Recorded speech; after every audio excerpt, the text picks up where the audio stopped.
Hi, this is the pre-K Sunday school lesson for this Sunday, April 14th.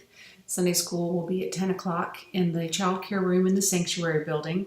It is Palm Passion Sunday, and so we're talking about the last week of Jesus' life. This is the story card, and it says Jesus and Passover, even though the story itself goes beyond just the Passover meal.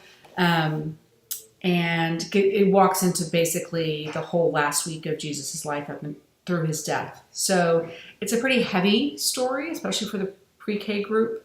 The questions that are included under Wonder and Reflect say things like, I wonder how the disciples felt when Jesus asked for their help. I wonder how you felt hearing this story. Who helps you when sad things happen? So acknowledging that this story is kind of sad is great. I mean, it's going to be obvious for the kids.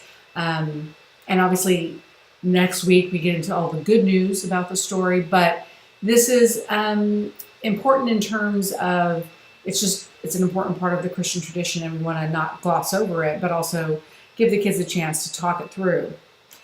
The activities here in the lesson, you can look through these and see if there's anything you want to do. I was less than impressed with some of their ideas, so I made my own craft or activity, and you can do with it what you will.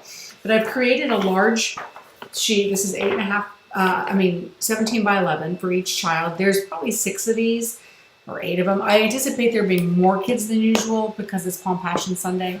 And it kind of walks through the last week. So it has the Passover meal right here. They can color this and draw food on it.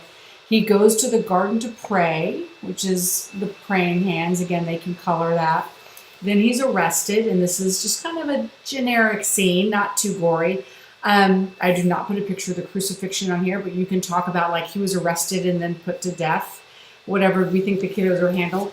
And then we have the tomb, which they can decorate and it shows, how people were buried back in that day, which is historically an interesting thing the kids might want to know. And then there's this big blank area, and it says celebrating Jesus. And so they are invited at this point to use their crayons or pencils to draw a picture of how they celebrate Jesus, of how they celebrate anyone's life who's passed away. And remember joy about Jesus specifically, but if they want to apply it because they have actually had a death in their family, they may or may not have, they can do that in this space. But to think about how we celebrate life. So the elementary kids are doing a somewhat similar activity as well. And obviously, if there's something else in there that that you feel is important to do with them and you want to tackle, that's fine too. I will have all these materials in the classroom ready to go. Let me know if you have any questions about any of it. I will be here. I'll be actually teaching the youth in the orange room. So just let me know. Thank you so much.